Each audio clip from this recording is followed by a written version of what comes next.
Glad to see you out there. 3 days before the big day, one of the big days. We got two big days coming up. One this month. I know you'll have your family and friends over for Thanksgiving. A lot of things to be thankful for.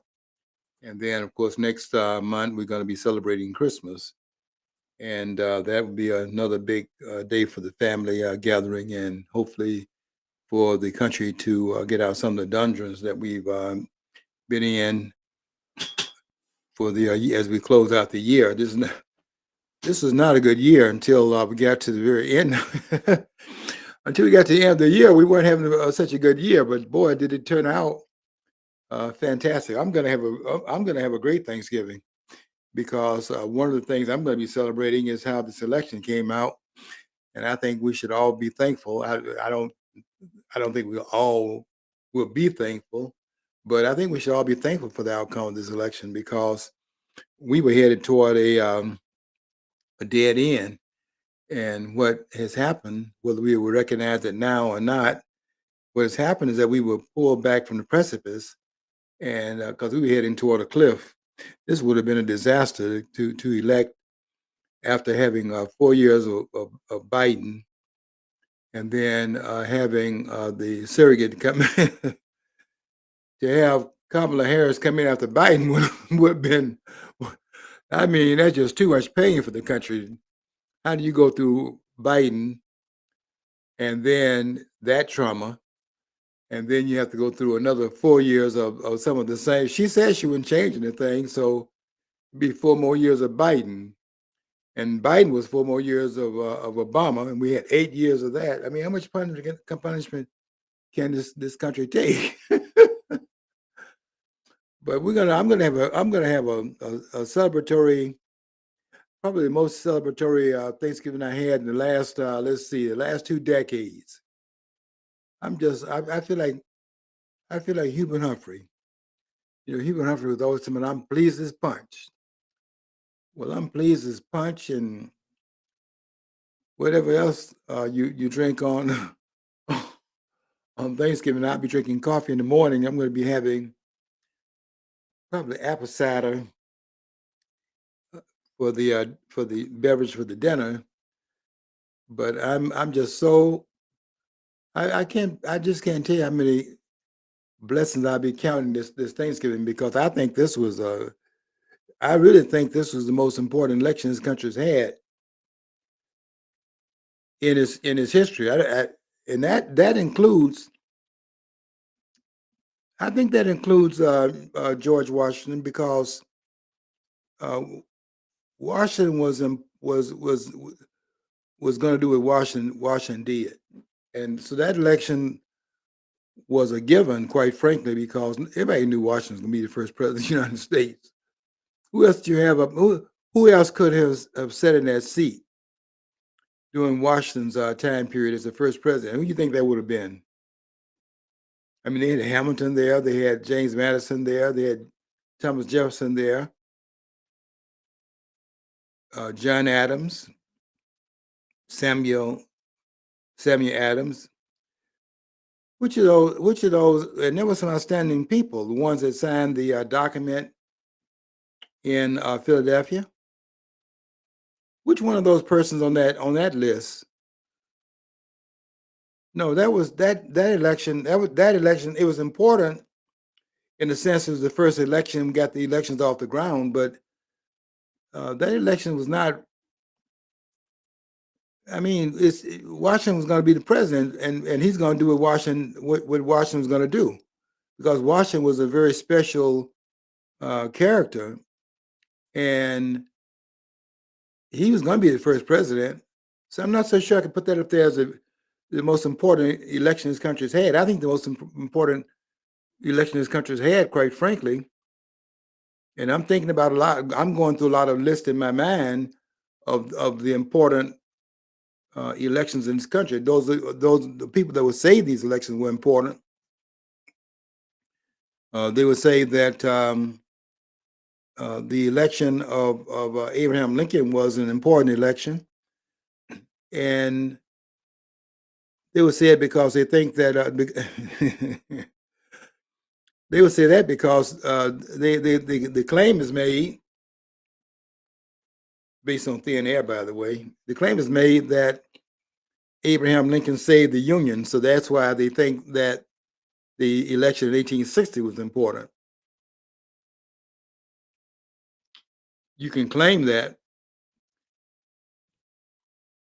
but Abraham Lincoln didn't save the Union. What Abraham Lincoln did is that Abraham Lincoln destroyed the Union and put another Union in its place. I'm going to be writing about that pretty much in the next year. Well, at least going toward the inauguration of our 35th and our 37th president. I'm going to be writing about that to remind the nation of what they have right now, because I don't think people really have gotten into an appreciation of what they achieved on November the 5th. I think we have to be more appreciative of the character of the American people, because they came through in shining colors, and I will always celebrate. I think I'm gonna put the 5th of November on my wall as and put an asterisk by it in terms of that. We're not ready to call for it to be a national holiday, but I feel that way. This was this election and I can't think of, and I went through my mind's eye over the last week or so, 2 weeks, trying to figure out what election would I put up there as an election was more important than the 5th of November. And I really couldn't come up with any election particularly, because I don't think I don't think we've had. Here's what I think. I think we've had imperial presidents in this country. And Mark Levine last night proved my point, because his program, it was a pretty good program last night that he did. But all he was doing was going over what I had covered here, because he started out talking about John Adams and how John Adams was smart, but he didn't. But the character issue of John Adams and the Alien and Sedition Act and so on and so forth. He went through a lot of the presidents that he mentioned. He mentioned a lot of them, but some of the main figures that you recognize. Some of the ones they called out. John Adams was one, and he would have talked about.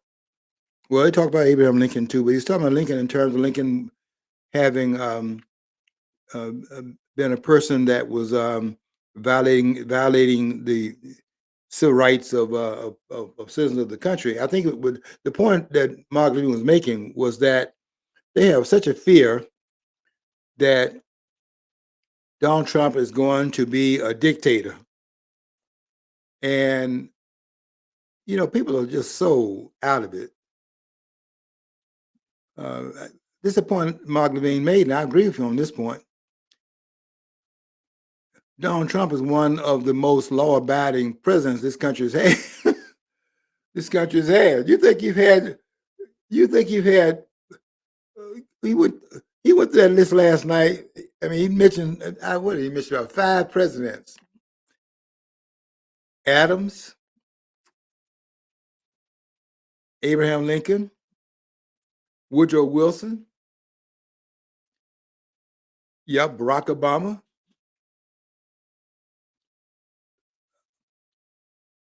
Lyndon Johnson, John F. Kennedy.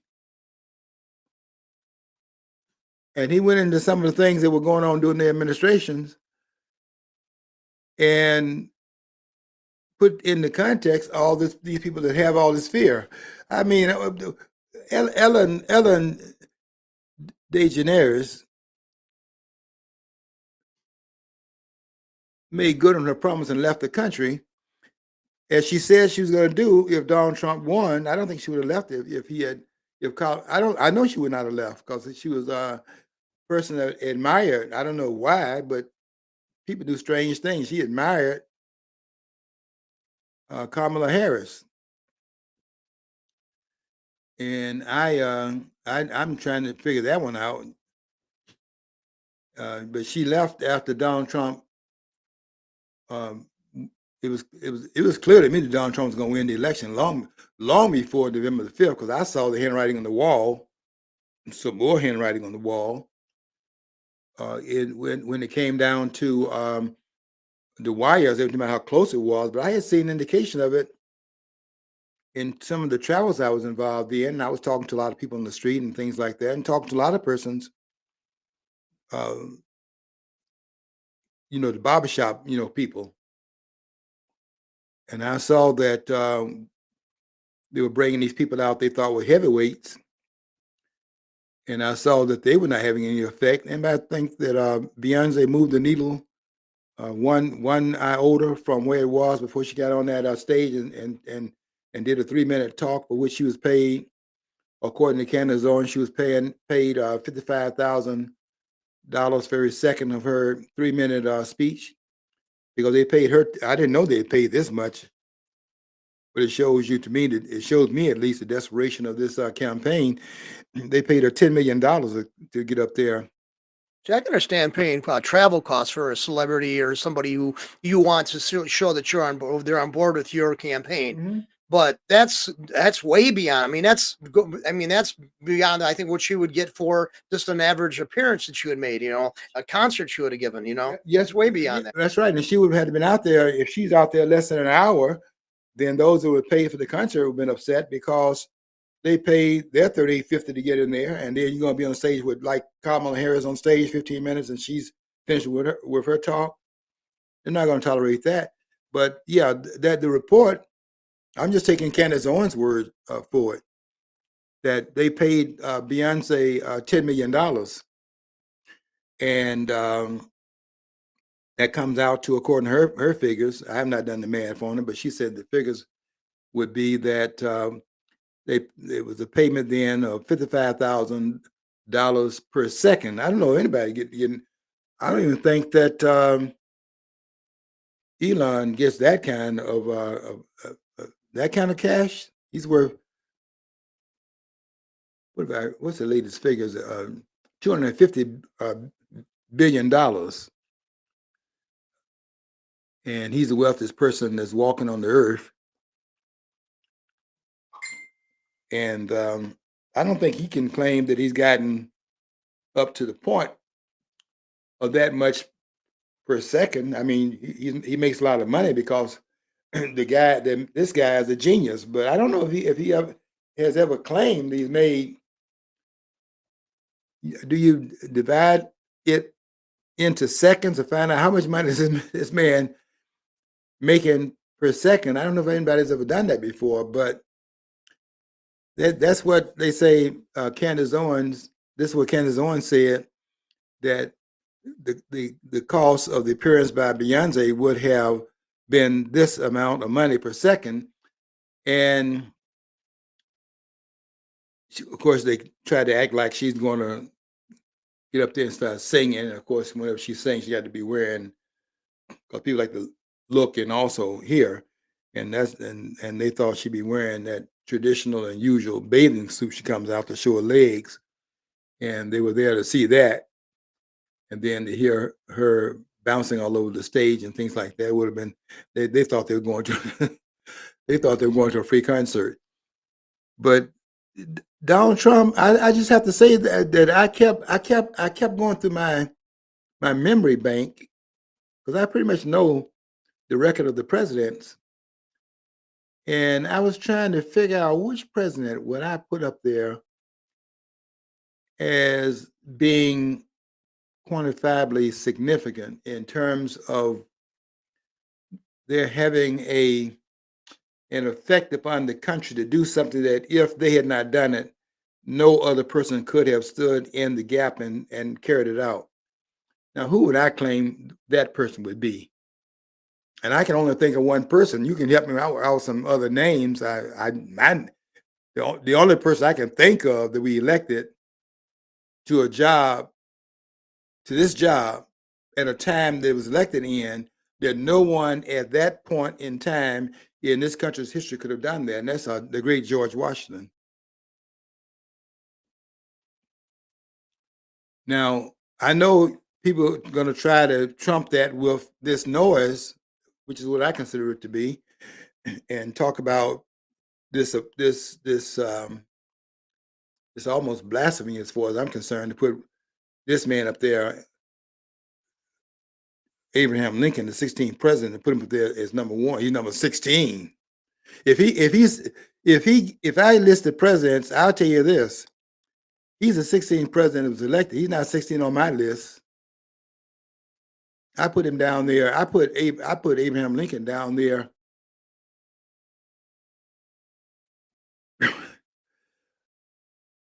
I don't put him. I put him below. Everybody wants to put at the bottom of the list in terms of some of the more ancient, presidents. We only a country of 250 years or so. So to say ancient, I'm talking about some of the ones we only been here since 1776 as a country, and when I say ancient, I'm talking about some of the I went through some of the older presidents that, if we're talking about making an impression, the ones that had to make an impression so that the experiment would not go out of existence, because he had to make sure that it had care enough of the presidency so that it would not get out of the landscape of what had been developed by those who in fact laid the foundation for the country. And they were great, but I don't go in that room. I looked over that list on a regular basis almost. I try to make sure I pick out one and go and study that person and find out a little bit more about the biography of that person and some of the others, some of the significant ones, certainly. But I look at that list of names, the 55 members that showed up at that convention. I can't think of a single one of those outstanding delegates that were chosen because they were the best and brightest in the country at that point. They sent their best and brightest there at the convention. And I can't think of a single one, not Edmund Randolph, I think Hamilton would have been probably the smartest of the ones that were there. He had Madison to some extent, less extent. That's down the ladder just a little bit with John Jay. There were a few others. But when I started talking about, well, who would be then the one that will stand up in the majestic role of the president of the United States at that time, who would that person be? And you go down that list of 55 names at that convention, because those are the best and brightest the country had at that point. And you say, well, okay, who would that person, who among that group would be that person? Well, at that point in time, Benjamin Franklin would have been older than Reagan. Franklin was 81 years old, still lucid in his thinking and things of that sort, still brilliant. But you're going to put Benjamin Franklin as president? I don't think so. And as scholarly as Thomas Jefferson was, it took them 3 elections to get to Thomas Jefferson. They didn't get to Thomas Jefferson until 1800. And so 1788,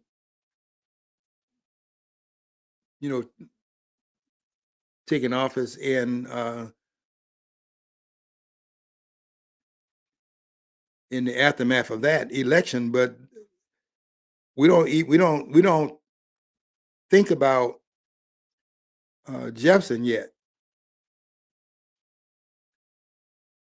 who's the 3rd president, and we didn't think about Madison, number 4 and 5, Monroe. We didn't think about what was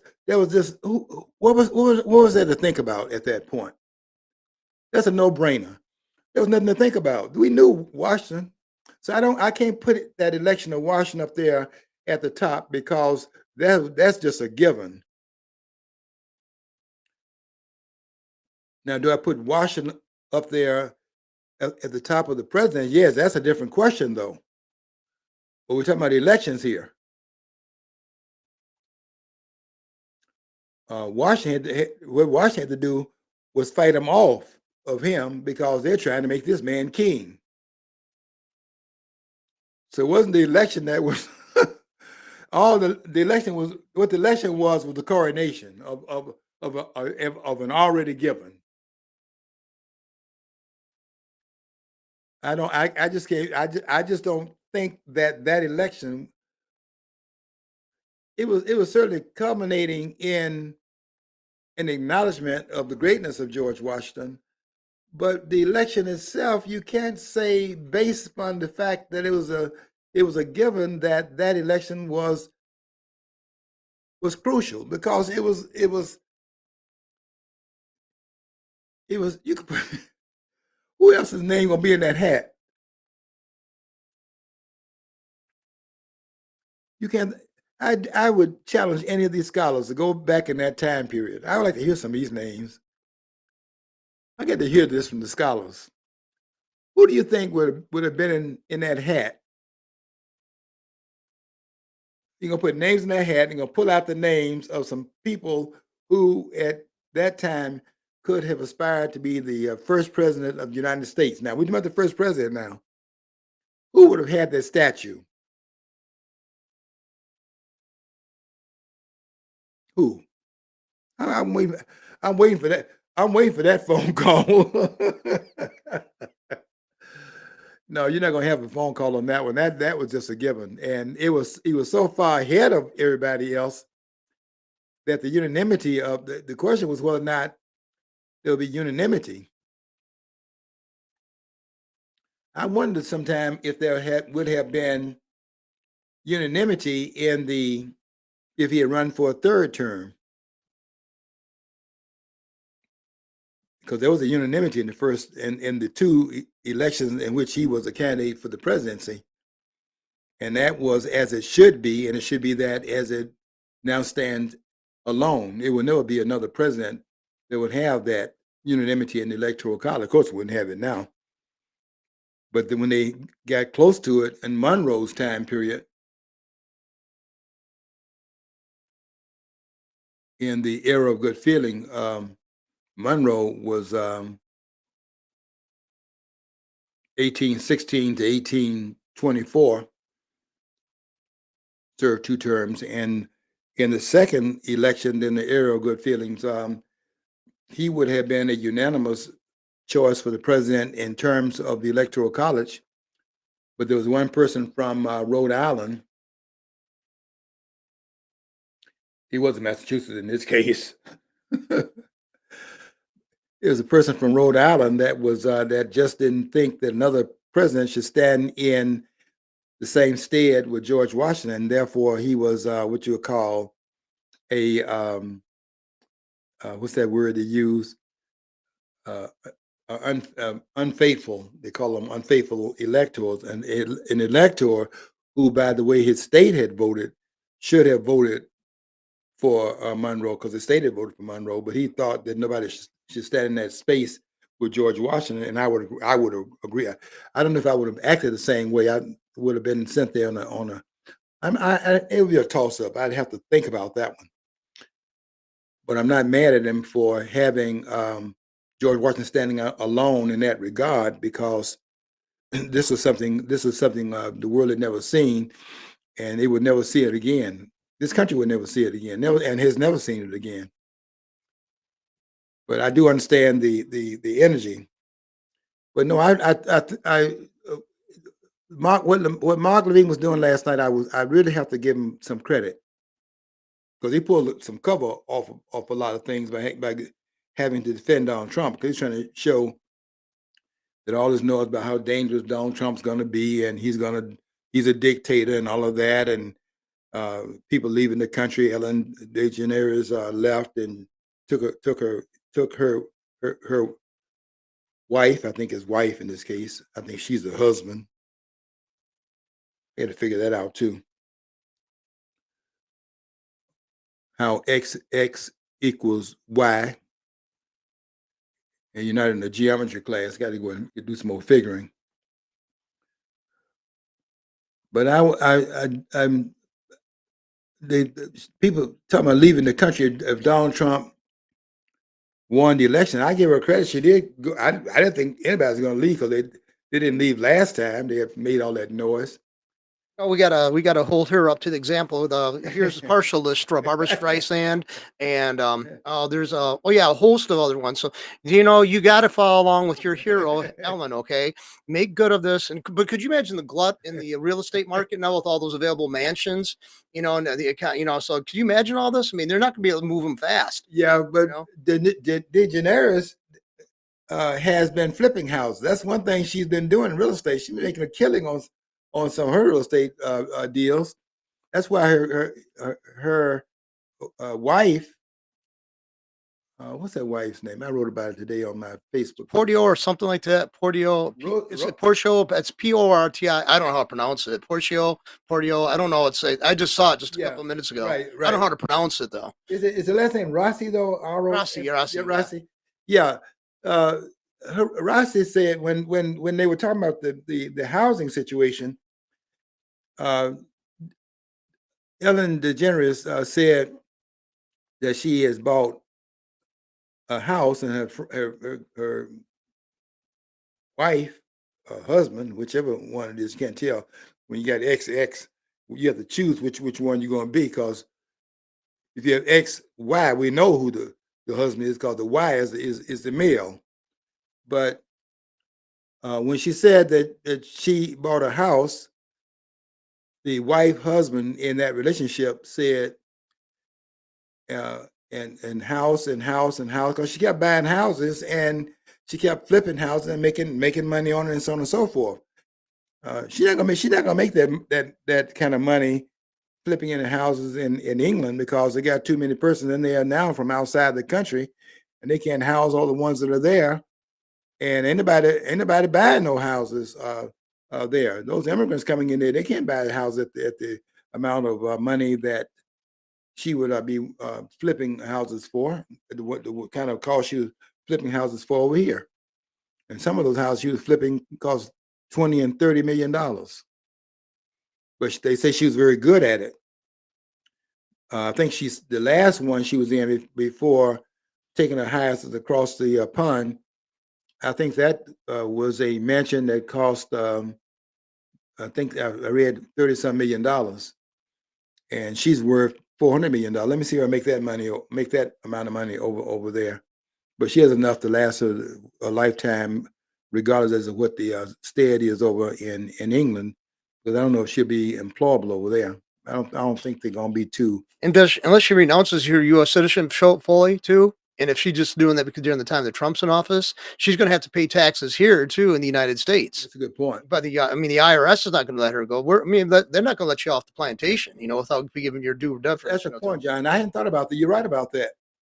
If people thought that if they could take this money with them, and Uncle Sam's gonna be forgiving because of this renunciation, that they were gonna therefore get away from the taxation. The tax, this is true in that circumstance as it is in other circumstances. And that is, there's nothing more certain than death and taxes. And the government, this government here, they believe in taxing you wherever you are and wherever you make your money. They're unforgiving when it comes down to taxation. And then I don't think, I know I can speak for myself.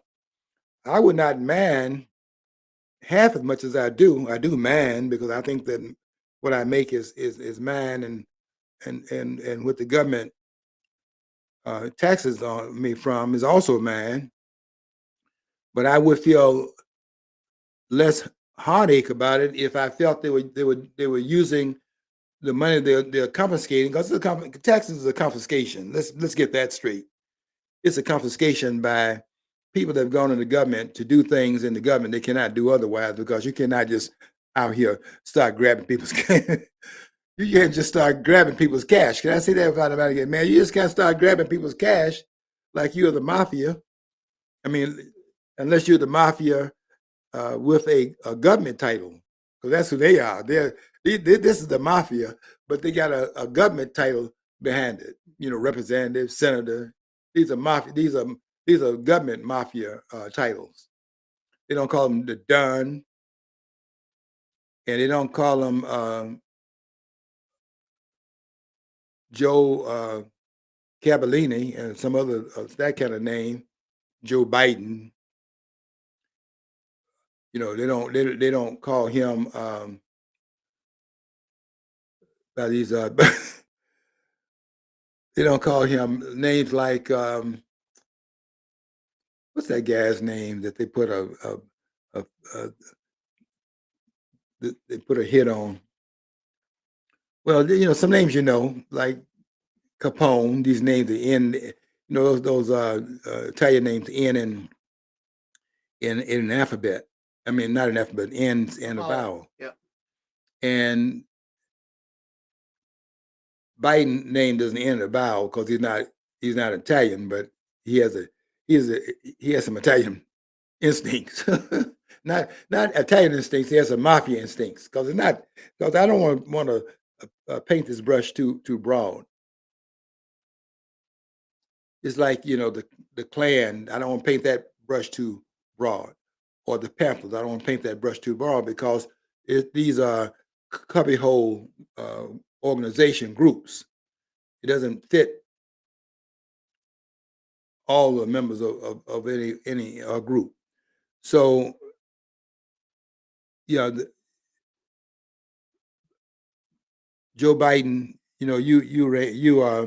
you're in there, but I tell you this, I'm thankful Thursday when I'm at that table. I'm thankful that within less than 2 months' time you'll be gone. And it wasn't that you really overwhelmed anybody in the election because I'm going to contend this because I looked at the numbers. I know those numbers are not accurate. I've been looking it up, and remember, Trump said he was going to try to address this issue of people who are no longer living in the United States, and so he wants to eliminate the taxation on them if they're not in the United States. Mhm. Here's the irony: if he gets that through, which I hear, what I'm reading, it's not likely he's going to be able to get that done. But if he did do that, he'd actually be helping the people out that are moving out. So he did actually, ironically, have a kind of debt of gratitude at least, because now he's saving that much money coming out of their pocket for the United States when they're no longer living here because of him. So Yeah. that's a great ironic situation going on. Yeah, it is. Yeah. I tell you what I like to hear, I'm not hearing it. So even though it sounds good, no taxation on tips, no taxation on overtime, all that sounds good, and that would be a great thing. But I'm gonna tell you this. Let me tell you what I'm not hearing. And in order to hear that and feel good about it, I got to hear this as well because this is important to that. And that is, where are you going to cut the size of and cost of government so that it pays, so that you're not entering the country by the cuts that you're talking about making in taxation? Because the taxation is how you pay your bills, and you got to be able to show that much in the cuts. Maybe Elon Musk, he's a genius. Maybe he and Vivek Ramaswamy can do it. Look, didn't he when Elon bought Twitter, X now, he actually cut like so much of the percentage of the staff and it's still functioning. I don't know how good it is. I never had issue with it. I really, if I couldn't get through or something like that, I'd just go and not worry about it. But I mean, I wonder those who are paying to be on it, are they getting their services met, decently with all these cutbacks he's done? So that's a question I'd like to know. But yeah, I'd love to see government reduced. I mean, for the most part, it's an overkill. John, we started out in this country with 4 departments. We have 15. We now have 16 cabinet members now, including the vice president. The other 15 are the heads of departments of the executive branch of government. The executive branch, the president is the one that appoints. I don't know if I said this before, but I need to say it now possibly, and that is to say that all of the civil officers of the United States are appointed by the president. That's why they put the impeachment trial, not the impeachment now, all you scholars, the impeachment trial. That's why they talk about the impeachment trial in the second article of the Constitution, with impeachment being in the first article. I wish scholars could understand that, because they embarrass themselves when they start saying that the Constitution requires you to have treason, bribery, and other high crimes and misdemeanors in order to bring about impeachment. Okay, here's those statistics I brought up. Okay, there are Okay. over 400 federal agencies, and as you already alluded to about the cabinet members and departments and stuff, there are 2,000 other agencies. These agencies employ more than 2.7 million people and are responsible for carrying out the functions of federal government. 2.7 million people. Yeah, isn't that something, John? That's okay. Now, some people can make the case. I mean, what, over 300 million people in the United States, right? Yeah, they can make the case, Yeah. but that many people? No, I think it's, well, the thing is, if you look at their pay scale, compare that to the average person employed in the businesses, like privately owned businesses, the pay scale and benefits things are way higher than the average person in the private sector. Mhm. So I mean, so you're talking probably 40% higher. So that's a considerable amount. I mean, let's face it, most people want a civil service job because you're basically not going to get fired. Right. No matter how inept and incompetent you are or how bad you are. So I mean, but I mean, yeah, I mean, that's the oversight right there. I mean, over 300, 400 agencies, over 2,000 other agencies. I mean, that's like, I mean, and then it just keeps on going on. Each state's got that, each county, and each one of them is going to have office space, supplies, all the pay and all the benefits for everybody working there. I mean, and the legacy costs for these people when they retire. And for the rest of their life, these people are in there for a short period of time. They made it so that if they leave at any time of their tenure as an elected official in Washington, they're going to leave with some perks. You think that Kimberly Cheatle minded being ousted from her position as the head of the selected service because she was so bad at her job? And Bongini would be a lot better at it, by the way, at that job than she was. But she wasn't mad because if you're going to get rid of them with benefits, and that's what they do. They leave out some of them under a cloud, but they leave out with benefits. They're not mad. You saw Mark Milley talking about he was concerned, and so was Elisa Page's boyfriend. I think Andrew McCabe was his name. The FBI, they in there talking about stopping Trump from being president in 2016. You're not going to be president. She asked him, "You're not going to be president?" He said, "No, because we're not going to let him." And he was talking about, we up here getting ready to vote. They're talking about they're not going to let him. As if that, how many votes is that? That's two, isn't it? Two. She wasn't going to vote for him, and he wasn't going to vote for him. So that's two votes. So what are they talking about? They're talking about stopping him, because that's the deep state talking. Look, we have a situation right now with Donald Trump, who in the 4 years he was president showed that the man, look, he could have gone after, I don't know, I would have gone after him, because I think I'm a stickler for, you have to follow the law. I don't care who you are. You have to follow the law. And you cannot, after getting a subpoena, as Hillary Clinton did, get a subpoena, and you start busting up information and records and documents that the government has in order to do an investigation on what you were doing in your tenure in the position that you had, because you were entrusted with a position of authority and trust, and you violated it. If you violated it, we should be able to look into it to see. Nobody should, in fact, destroy any government documents for the purpose of scheming to hide what they did while they were in office, because that's a public trust. If they can do that, then we can't hold anybody accountable, because you have to go and look at what they did in office. And that's why they told Jack Smith. Told him ahead of time. So if he does it, it's a felony because they told him ahead of time, keep all your records.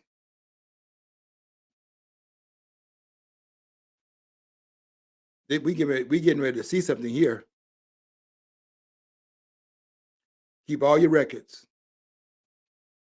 because this was nothing but the White House and Jack Smith and Merrick Garland and Alejandro Mayorkas and some of the rest of these thugs in there. I'm not too forgiving, quite frankly. When you have a public trust and you violate the public trust, I think that is worse than I don't think condemnation is enough. I don't think censorship should be the standard. I think that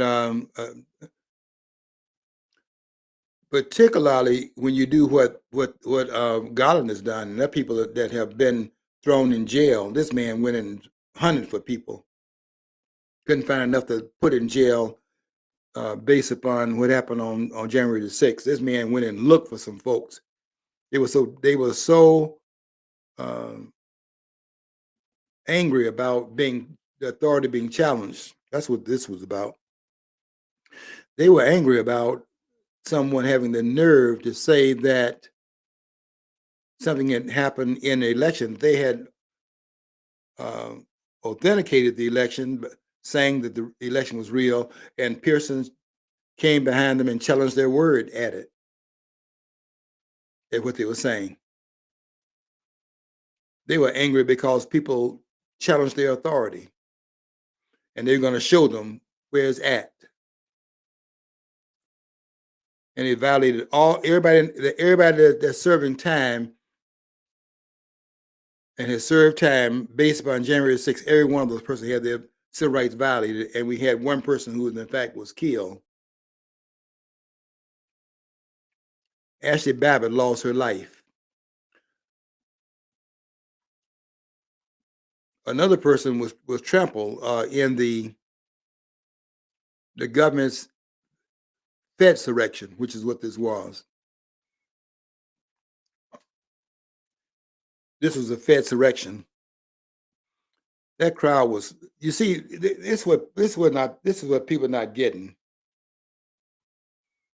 They could not allow that march to remain peaceful, and that's why they stirred them up, start spraying and creating panic and things like that to create a disturbance. Because you see, they had a right to be there because you have the right under the First Amendment to petition the government. They were there lawfully. If there's no civil disturbance, then what can you say? Other than they're exercising their constitutional rights. And they could not allow that to stand. That's why I said back in that time period, because I know the federal government. I know them back in the time period when they had I studied the FBI back in 1924 when it was getting its feet on the ground. I know the movement that it came out against and what it did at that time period. I know about the Palmer raids of 1919.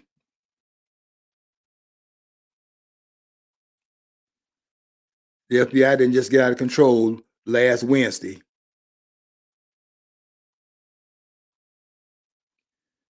And as it was getting out of control, I'll say this as well, when it was getting out of control, guess who's at the helm and who was that was central to that at that point in time? J. Edgar Hoover was. And nobody in Washington can tell me anything because they kept renewing his directorship, and it took his death to get him out of there. From the 20s up until 1972 when this man died. And that really tells me all I need to know about Washington.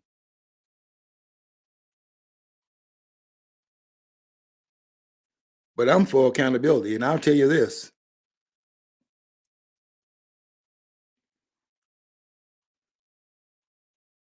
Everybody should be held accountable when you get elected. Everybody. Nobody, there should be no forgiveness for a person elected to office. They ran for office to represent the people. They swore to uphold the Constitution of the United States. They didn't just say they're going to do that. They put their hand on the Bible and said it.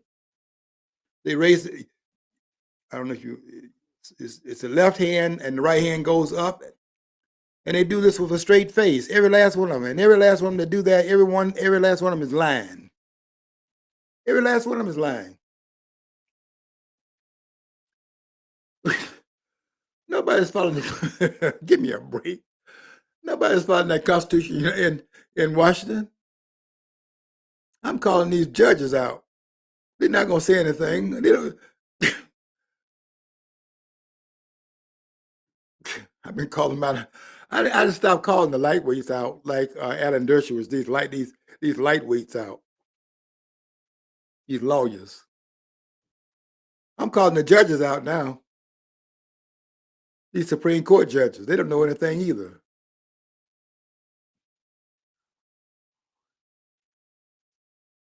I'm doing articles on them too now.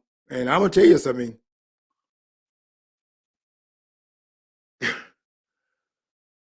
When you start telling me that people got, that the founding fathers of this country set up and that George Washington acted upon, the idea that he had lawful immunity.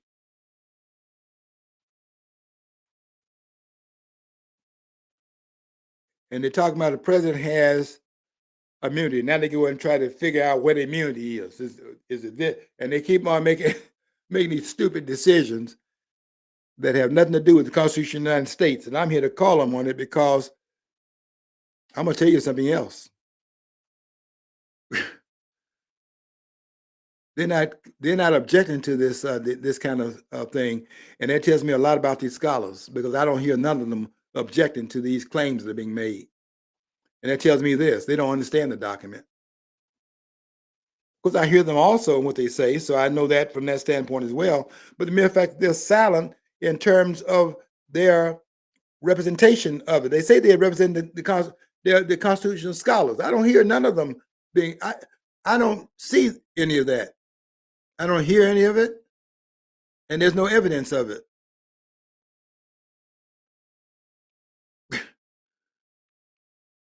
I know it sounds, what's my ear?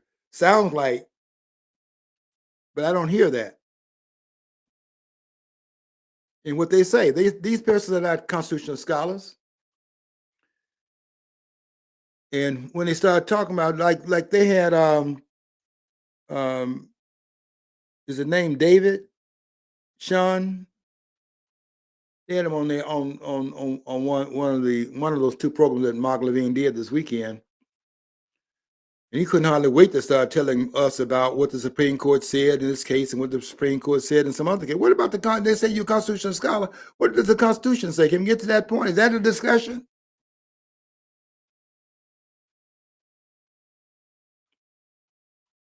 They never get around to that.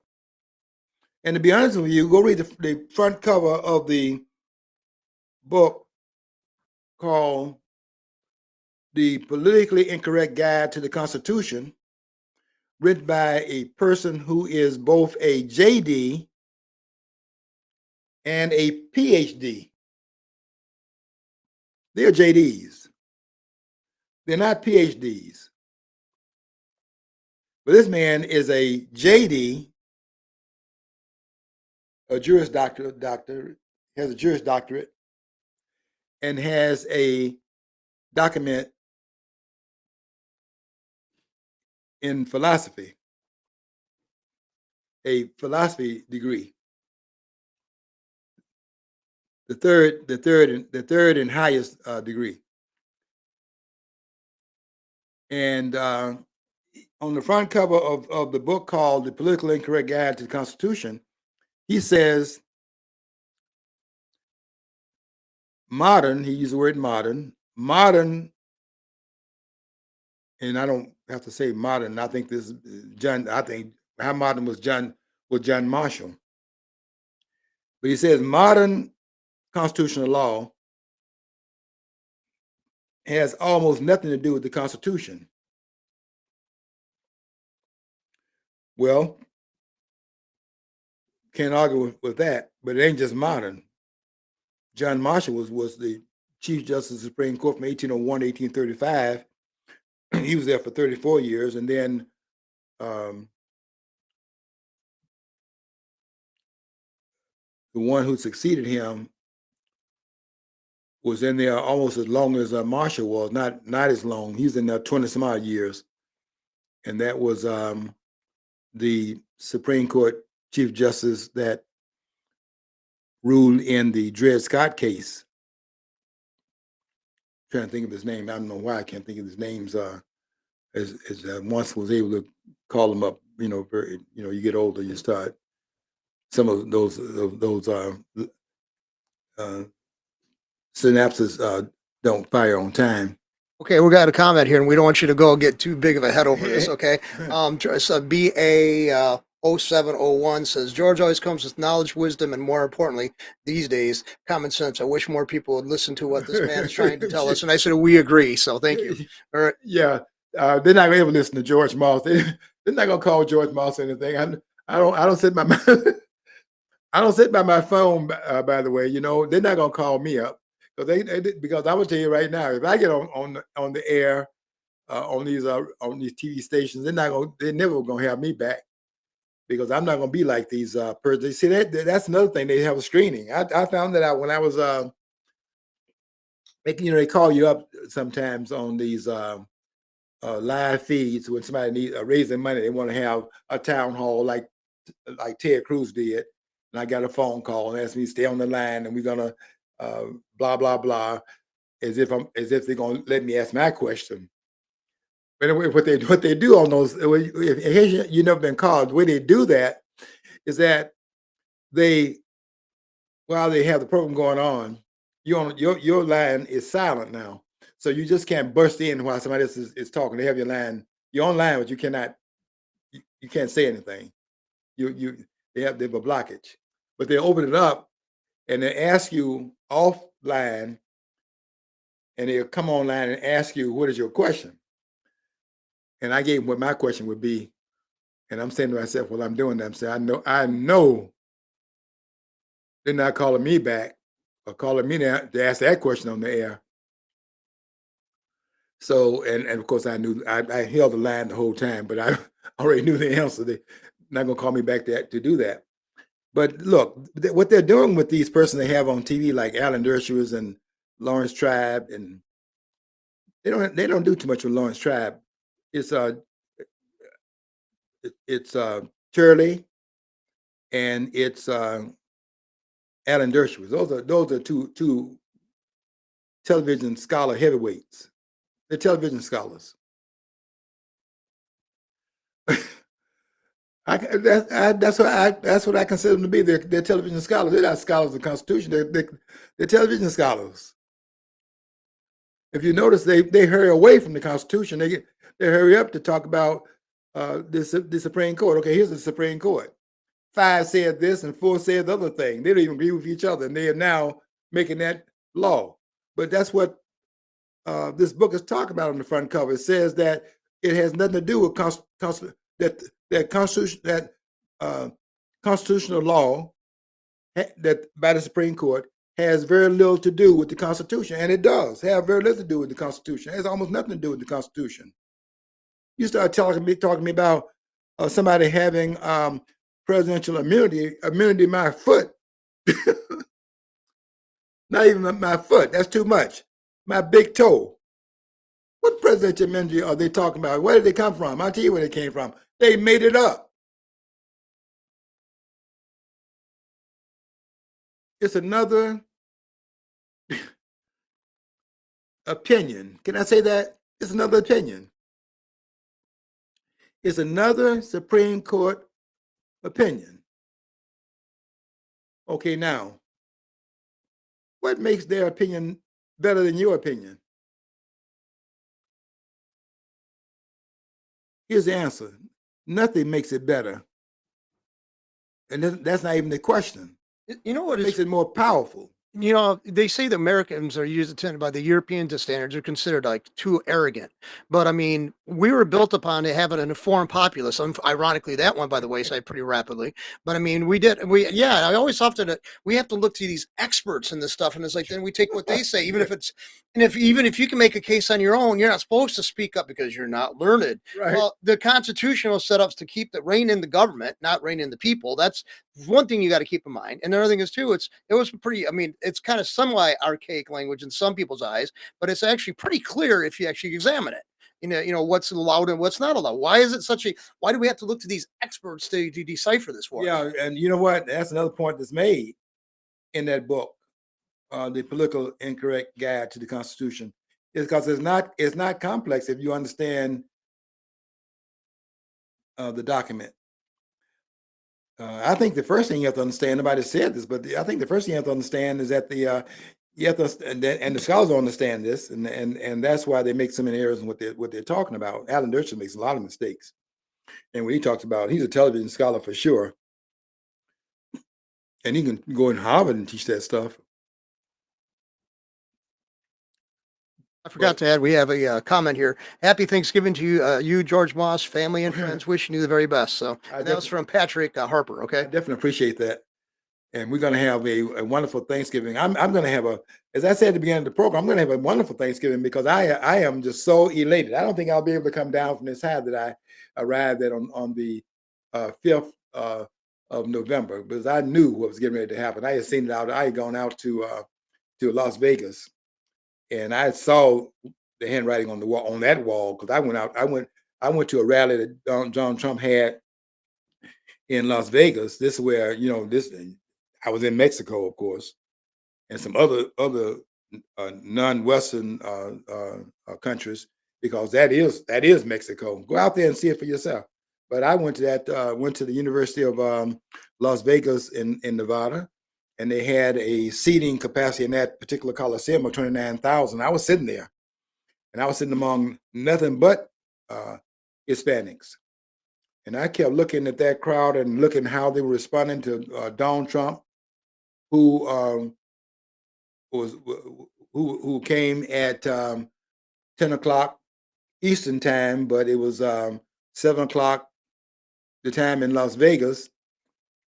And I got there, within the around the time these were supposed to arrive. I didn't want to sit there another 3 hours. I thought they might have maybe a screening outside. I could see it if I couldn't get in, but I got in because that place held 29,000.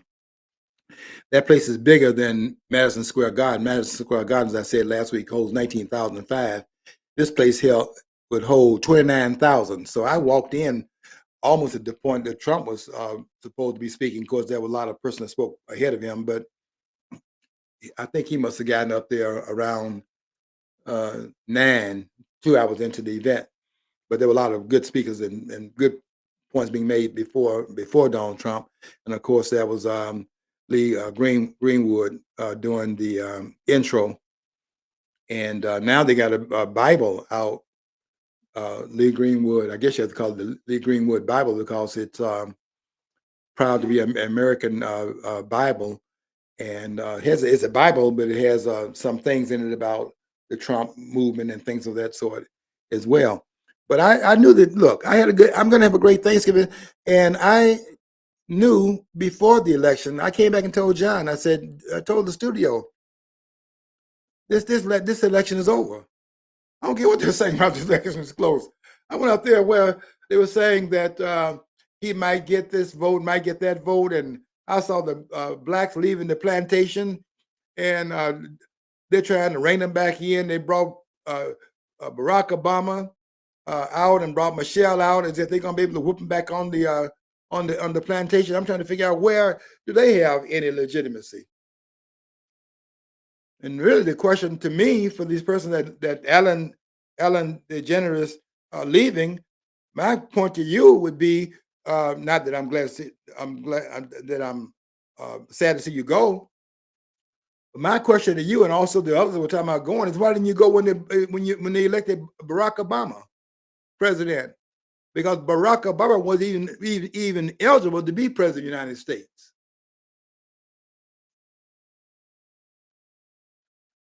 Why didn't you leave then?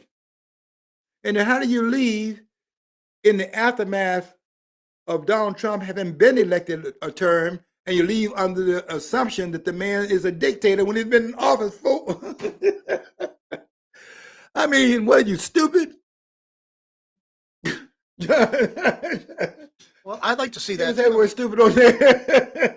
Yeah, no, you can say it. I mean, I'm dismayed. They already seen over, okay, 4 years under him. He didn't go after gays, transgenders. He didn't do all that. He didn't put people into camps for having a different opinion than him. I don't understand why they got this.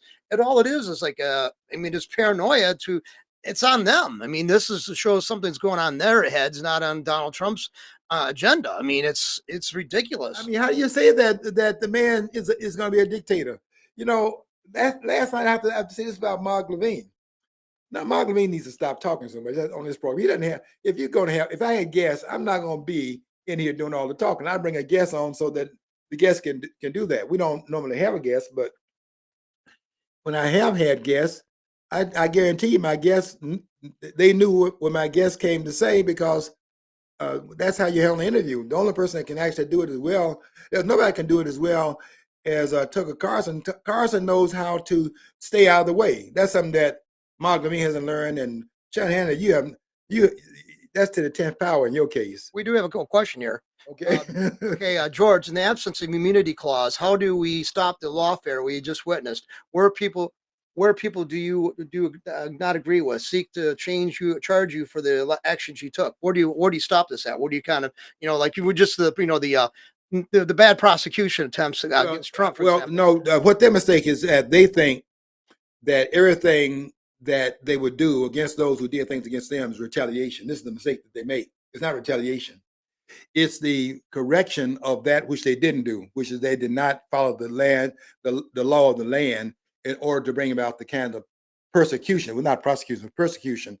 You don't want to use the law for persecution, but you darn sure want to use the law in order to hold people accountable. Yeah, also the same person said, by the way, I agree with George that the immunity clause is nonsense. He believes this person agrees. I don't know if it's a he or she. 0701. So thank you very much for your comments. So they made that up. I mean, can they show? I'm like this one we brought to the university from Egypt, Nawal El Sadawi, and they were telling her about the one. The American Muslim were telling her that they wear the garments and all of that because they want to serve the interests of the Quran, and they want to be in line with the Quran.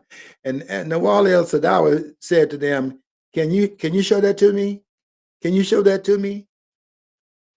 And well, they think that this is ordered by the prophet that lived between 570 AD and 632 AD.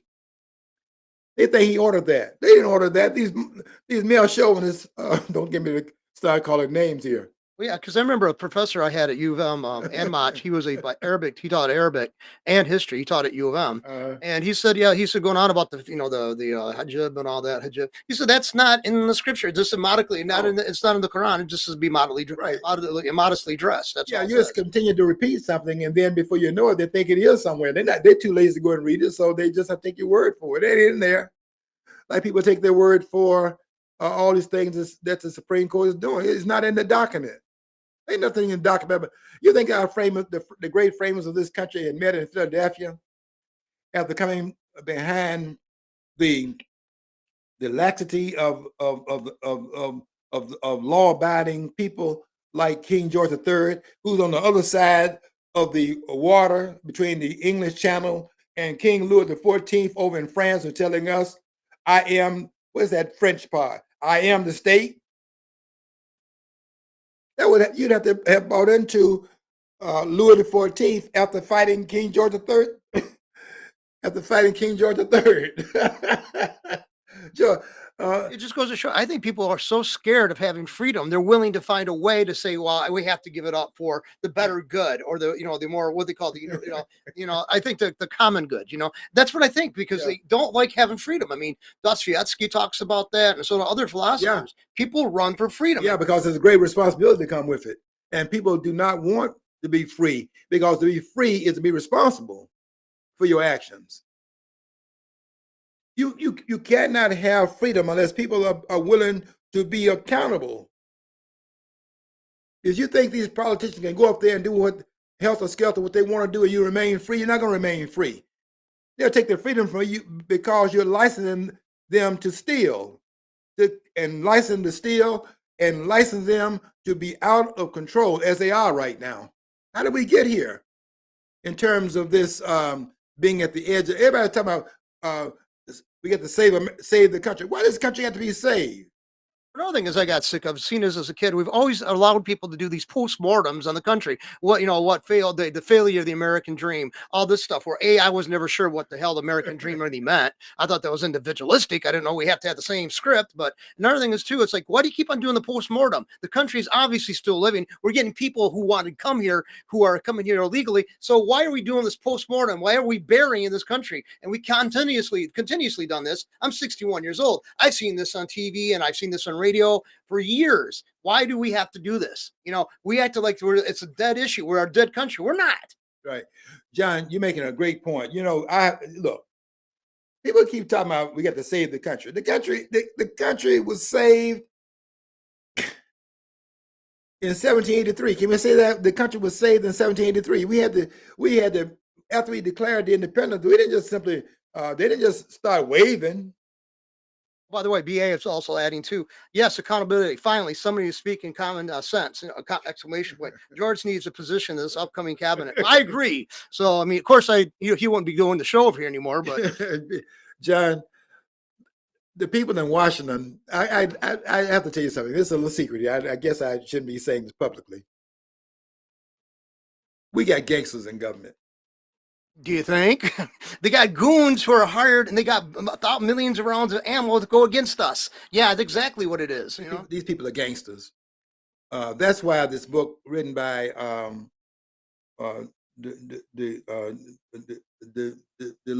what's his name? Wrote the book called "Organized Crime: Unraveling the Truth About Government."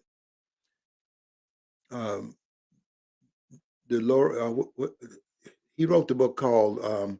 He wrote a number of books that I read, and I don't know why his name is now in the back of my mind. But he wrote the book called. He also wrote a book called "The Real Lincoln," and wrote two books on Lincoln.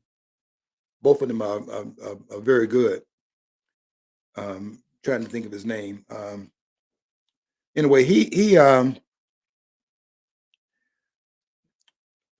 I'm not going to be able to recall his name, but it's right there on the tip of my in that one part of my brain, and I don't want to start knocking myself in the head and then knock myself out, and I can't do the rest of the show. Boom! Come out of him. But no, I have to tell you something. We don't have constitutionalists in this country. And I don't see any constitutional scholars on television. They can make the claims that they make. That's not what they are. And they don't. And Ellen DeGeneres doesn't understand.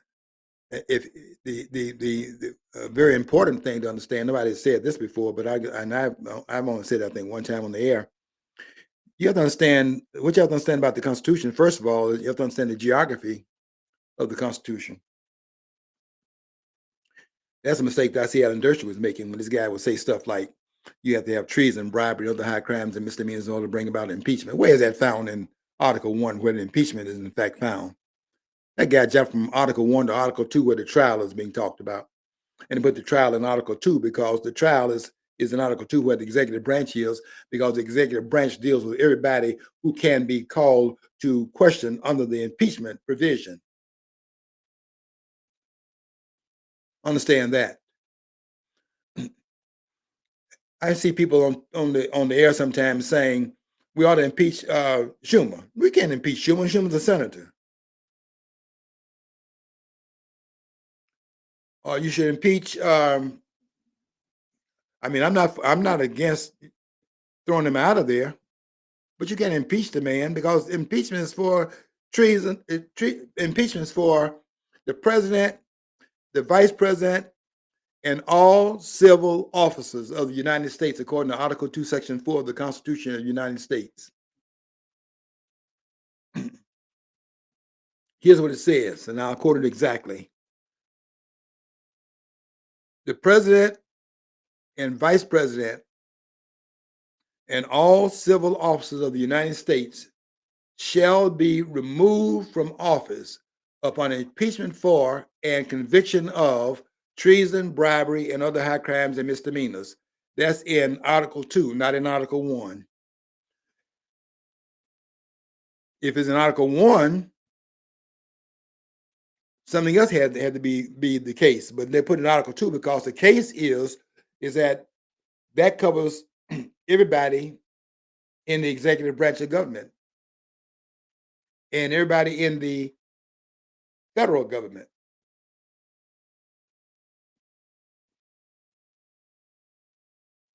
That is, in fact, there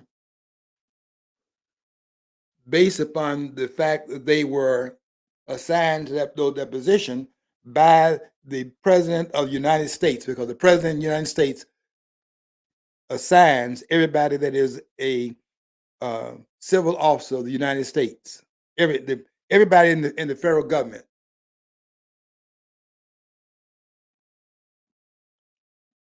I'm not talking about all these bureaucrats they've created. I'm talking about when they say all civil office holders, they're talking about the President of the United States, because the President appoints the members of the Supreme Court.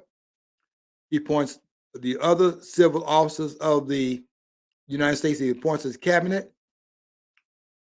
Those are the civil officers, and they are subject to impeachment. He does not appoint the senators. John, are we saying John doesn't have the sign up telling me you have it?